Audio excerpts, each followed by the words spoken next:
Welcome back to the Leadership Forum, a space where corporate leaders share insightful takes on the human side of ingenuity. I'm Saquib Vali, explorer. Say hi to the future.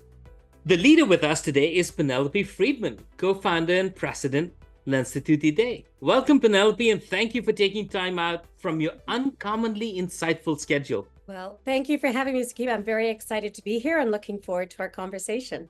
Penelope, you and I met recently at a gathering of the Advanced Innovation Society hosted by our dear friend, Marianne Gobet. It took a short conversation for me to get entranced both by you and the work you do. Just in how entranced that is, Sonia, why don't you play the video for our audience? Everything that we marvel at in this current age was here at the dawn of time. Nothing that empowers our lives today came from somewhere else. The wheel, the light bulb, the cell phone in our pocket, the jet plane arriving at Gate 4, the soon-to-be driverless cars, the robot bumping along the red sands of Mars. All these things were in this world day one, waiting for us to think them into existence. This ability to think, to imagine new possibilities. It's how the Copernican revolution came to be, and the Renaissance, and the Age of Enlightenment, constitutions and countries, free market economics, quantum theory, NASA, Bauhaus, Google. This art of thinking, this alchemy of human minds in concert accomplishing remarkable things, the inspiration for and essence of L'Institut Idee. Everything that we marvel at in this current age was here at the dawn of time, waiting for us to think it into existence. Now, Penelope, this is just mind-boggling, factual, but I don't think I have ever thought about it that way. Let our listeners hear in your voice how you wish to introduce yourself to them, and tell us a bit about your work and the impetus behind L'Institut Idee. Okay, no, thank you. So L'Institut Idee, the idea behind L'Institut Idee is a concept called connected intelligence. And we have been working with this concept and with our unique methodology for about 20 years. And this is a foundational concept that actually understands that we actually live within a very stable infrastructure of ideas, of concepts, of thoughts, of beliefs. We're almost like iPods in our world. We are constantly uploading and downloading, and we don't even realize that we're doing that. So we actually have the ability to tap into, to understand, to download the answer to every problem we ever have. We just don't necessarily realize how to do that. And the methodology that we've built our business off, what we call the structural mapping process, is a facilitated exercise in order for us to be able to actually tap into that concept of connected intelligence, that connection that we all have to this infrastructure of ideas and knowledge, and actually be able to download it through the individuals and be able to see the answer to what it is that we're seeking within the form of a map. What are the emotional drivers behind anything that we would like to do or achieve or have possible in our world? I know that sounds very woo-woo and very, very interesting to people who have not necessarily had that experience of the mapping process. But I think conceptually I buy it, and I'm there. It's, I guess, one of the human conditions that we at Say Hi to the Future explore is find your voice. Mm-hmm. Uncovering insights is not new. I mean, we have been uncovering insights from the dawn of time. But how you do it is novel. And this whole conversation around connected intelligence, and while you gave us a bit of a fairly, 30,000-foot level understanding on it, give our listeners a glimpse behind the curtain of how does it really work. Absolutely. We all like to think of ourselves as very unique, discrete individuals, all making our decisions independently and operating completely independently. The truth is, we are actually part of a collective. Society actually moves as a holism. We think that we're all making our decisions individually and doing our own thing. The truth is that we actually operate and move together as one. This idea of as all being connected, as all being united, as all sharing that same understanding and beliefs is not something that we have been raised to recognize or to identify, to understand. There has been so much emphasis on the uniqueness of the individual. As a young guy I worked with many years ago, as his mother very wisely said, "You are unique, just like everybody else." And that's a really interesting way of looking at the world. We do actually belong to something that is actually shared, that we can all tap into, that we can all be part of. And this idea of society moving as a holism, the whole is contained in each part, is something that is actually not new. If you think about it, the entire oak tree is contained in the acorn. If you think about acupuncturists, for years they have had pictures of palms or feet in their offices because they can show that the palm of your hand, you can actually identify and touch every part of your body within the hand. So this has actually been part of the eternal wisdom around us for years, but we have either forgotten this, or as we have evolved and become more scientific, we have almost lost touch and lost sight with some of these principles that were so inherent and basic to who we are as humans, and we've forgotten how to use them. And I often say that instinct is one of the greatest gifts we have ever been given. And yet our educational system, our society almost beats it out of us, that we've stopped believing or trusting in what our instincts are telling us. And yet it is such a powerful tool that allows us to tap into that greater something of which we are all part and we know, and be able to experience it and know what to do from that. So in practical terms, Penelope, how do you bring these instincts to the fore, let's say when you're working with an organization? Absolutely. And, it's interesting because I think there are some people in our society who are very comfortable with instinct. When you think about artists, when you think about musicians, when you think about painters, playwrights, these are people who I think have an uncanny ability almost to tap into this collective understanding and almost experience, download, dream, see, or hear that greater something and be able to express it. But for many of us, we are so busy in the doing of the everyday that we don't have the ability or the time or even the trust to be able to do that. One of our clients called our methodology systematized intuition, and I love that. And I think about it that when we are using our process, we use the language of revealing very, very, very intentionally. The people in the room are not creating the map that they see. We are actually collectively revealing the map to what it is the culture, the marketplace wants from you, what one of our clients called a permission space that you have. And the methodology is issue agnostic. So we have used it for repositioning major brands, for understanding how to attract and retain top talent, done it for individuals on what is my path to fulfillment? Is there a map to fulfillment that I could follow for my life? So it really doesn't matter. It's like an MRI machine. It doesn't matter what you put under it. It is going to reveal. I like to think of these as sort of the eternal truths that surround us that we may not necessarily have the ability to tap into on our own. So as a facilitator of the process, I'm creating nothing. I'm telling you nothing.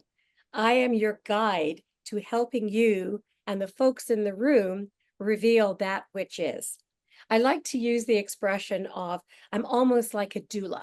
For people who may not be familiar with the term doula, a doula comes to be with you when you're going to have a child. And the doula is with the family, preparing the family, the environment, the mother-to-be for the birth of this baby. And the doula will be with you through the birth, and then will stay with you to make sure that you're comfortable and you are ready to look after this baby on your own. But the doula never forgets this is not his or her child. And so it is when we're using our process. This is your map. This is not mine. I have no input to what this is. I have nothing that I have to say about what it should be, what it will be. I am just the guide, the doula, to help you reveal these truths that may or may not have been something that you were aware of before.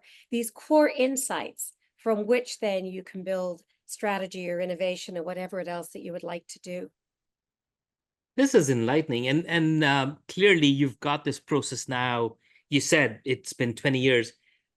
Give us the origin story. So, how did you stumble onto it? Did you deliberately get onto it? What's the origin story around it? And then I'm sure, yes, it's anchored in 20 years, but so far I'm sure there have been twists and turns along the way that have made it so much richer and blossomed in the way it is today. Well, it's actually a really interesting story of how this came to be. So about 24, 25 years ago, a colleague, a person who I had great respect for, people may know the name Sid Kessler. He was quite a well-known character in the advertising, the communication world.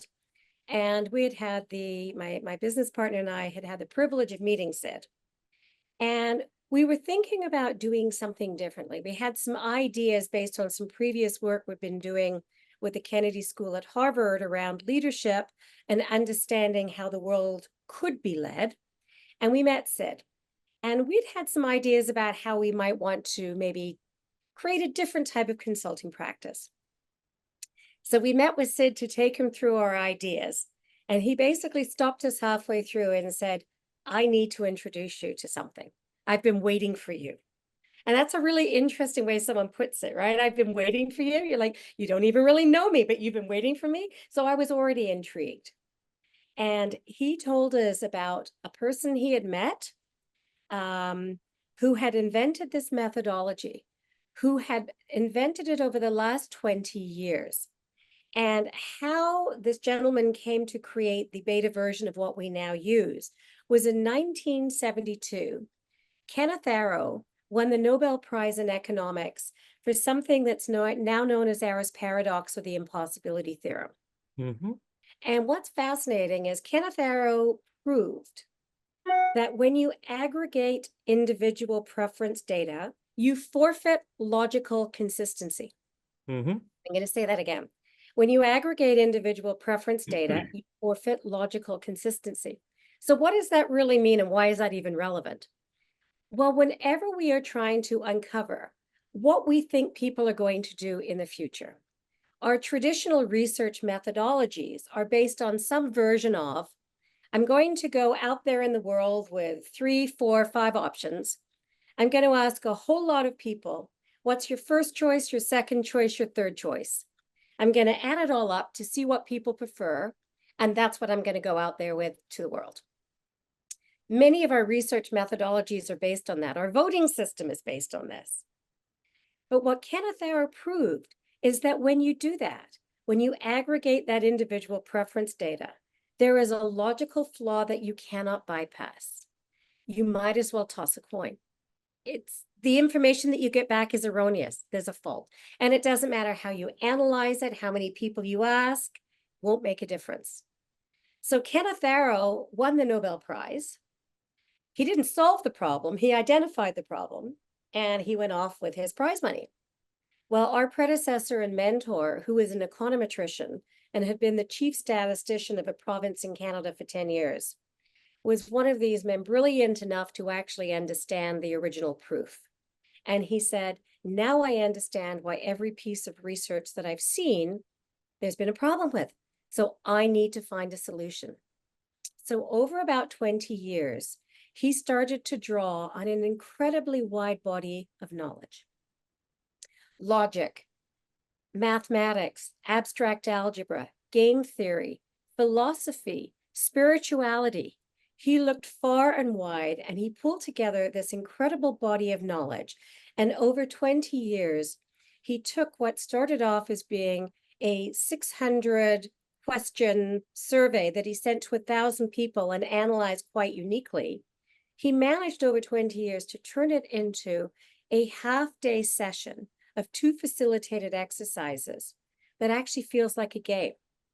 Now, when we do this with our clients, of course, they do not know this entire body of work that went behind this process. They just think that they're having a really interesting experience, and this interesting map is revealed at the end of it. But we studied with this gentleman for 2 years to understand everything that was behind this methodology. And it is quite fascinating how something that appears so simple is actually built on so much information that is so profound and such a deep understanding of our world and how it operates from so many different perspectives. It's I was engaged. I'm listening to every word you're saying.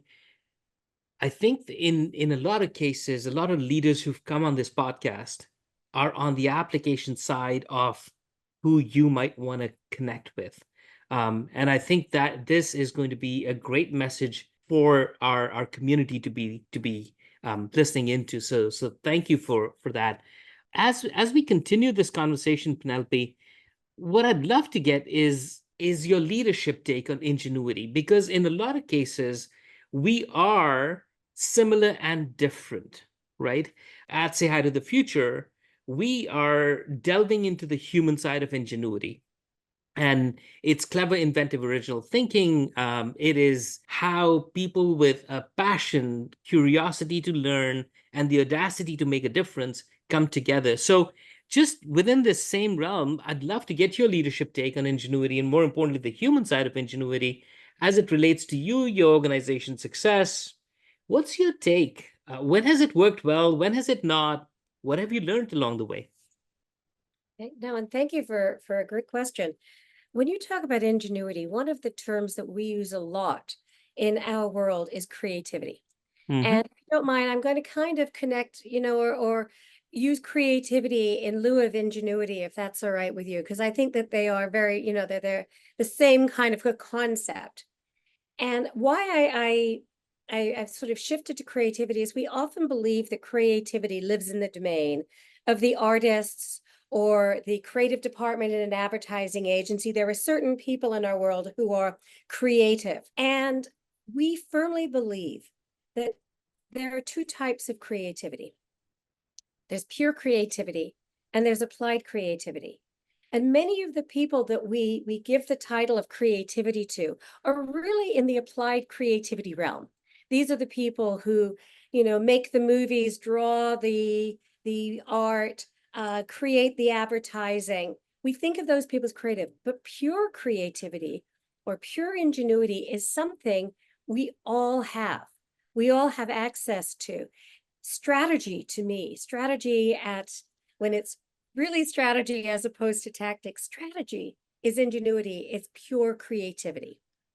And we actually used our methodology a few years ago to say, how is it that we can unleash this exceptional creativity within organizations?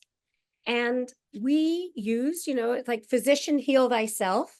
We regularly use our own methodology to reveal the emotional drivers or the map to certain key questions. So I actually went back to prepare for our conversation. And I thought, let me take a look at that map, because this is really about how do I release that ingenuity in individuals and organizations? What is it that we need to do in order to be able to have access to that? If you truly believe that everyone has that ability, what can we do as leaders to ensure that all of those within our organizations can bring that to the forefront? Because the one thing we know today is we live in an ever-changing world, and we need this creativity and ingenuity, not just in our leaders, but throughout our organizations. And when we looked at this map, what was fascinating is there are a number of different ways that we can spark this creativity or ingenuity. One of them is to reward passion. We have to start actually recognizing that this is an emotive ability in us and rewarding it, not being scared of it. So many times we're scared of it, we actually need to actively reward it. Another key learning, key insight is investment. You can't just expect this is going to happen. You actually put some investment, be it time, resources, dollars, whatever it might be. You have to invest in this. And a third way, and this is the one I absolutely loved, is called reject the idea bullies. We all know organizations where there are key people who it's like my way or the highway. I am the smart one. I am the one who's going to come up with stuff. We have to push back on that. We have to say this is not going to be the way it is. So these are three ways that we can start to unleash this ingenuity, this creativity. But what's at the heart, the core of ingenuity, creativity? And this is where I'm going to say it gets a little more challenging, and especially in our organizations today that might be a little nervous, or when we're dealing in tough economic times, we tend to retreat as opposed to push forward. At the heart, at the core of unleashing creativity and ingenuity is allow craziness and common desire to experiment. So when you think about that, actually being comfortable with uncertainty, being comfortable with things maybe not being fully structured or as rigorous as one might like, allowing experimentation, taking on a little bit of risk is really core and fundamental. So in many ways, when we get nervous as leaders, when we start to try to control, when we start to try to say, I need to minimize all of the uncertainties, that is often when we don't even realize that we're inadvertently, putting up barriers to ingenuity, to creativity. And that was fascinating learning for us. It sure is. And I'm going to keep on this for just a little longer, because what I want to understand is there's always a paradox, right? And the paradox for me in how I'm hearing you speak is, over 20 years now, you've got a formula. What do you do for your organization that it stops being formulaic going forward? Because we all get into that trap of, we've now uncovered a secret sauce, but then you also need to continue to be creative and ingenious around it. So what are some of the things you do for your organization where that doesn't become a hurdle or a barrier at any given point in time? Yeah. And that's such a good observation. And I often say to my clients, just because you have a map does not mean that it's going to be easy to do or that it's going to happen overnight. You then have to actually put things into practice in order to bring that to life. And that is often way more challenging, obviously, than creating or revealing what is possible. And we have to, in our own organization, we have used our process. Every time we have a major or a sticky issue or challenge, we have used our own process to uncover what is that way forward. Mm-hmm. And then we have worked with key individuals across the organization to say, all right, if this is what the map is revealing for us, and these are the insights that we have written and developed so you can understand the map, now what do we need to do in order to bring this to life? What do we need to stop, start, maintain, revise? And how can we start to codify some of this insight and learning into our behaviors and our operations? And this is where I think it gets a little more challenging, because we're all very used to writing strategy and action plans. But how often do we look across the entire organization to say, is every aspect of our organization actually aligned with this understanding? From how we hire, how we interview, how we evaluate performance, what behaviors do we reward? Are our values aligned with this? When things are going well, it is really easy to stay on map. When things get challenging, that's where it becomes very tempting to forget what we actually know and start doing other things. And those are the times, to me, that it's really important that an organization can stay committed and true to what has been revealed as the way forward. And that can be challenging. And this entire conversation around aligned is part of another area of body of work that I'm involved in, which is all around congruence. And at the right place, right time, I'm sure you and I will connect again, and we'll have a bit more of a conversation around there, because you're absolutely right. It's no different than you get a fine-tuned car coming out of the showroom. All it takes is one pothole, for that alignment to go out, right? And it's nobody's fault. The pothole was nobody's fault. Hitting the pothole was nobody's fault, but you are going to hit them at some point in time. Exactly. And so that constant realignment needs to happen. So, but this is great. This is fantastic. I'm having a ton of fun. I hope you're as well. How about leadership, Penelope? What do you look for, groom for, and nurture in the people you hire in order for, at some point in time, that person to be the next Penelope for L'Institut Idee? That is, again, one of, I think, the greatest challenges, because, again, we have all been almost indoctrinated to believe it is about the set of skills that a person carries with them, and we put so much stock on what experience have they had.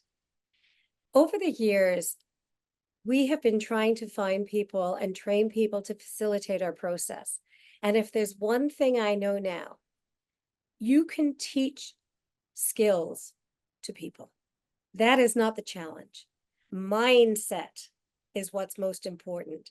So for me now as a leader, as I'm looking for people to hire, to work with, to partner with, to train in our process, for me, it is all about mindset.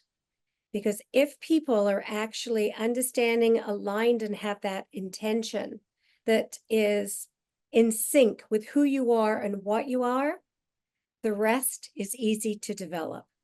But mindset is hard to change. People are who they are. And finding those people who actually understand what we are all about, because we're a little bit weird, we're a little bit different.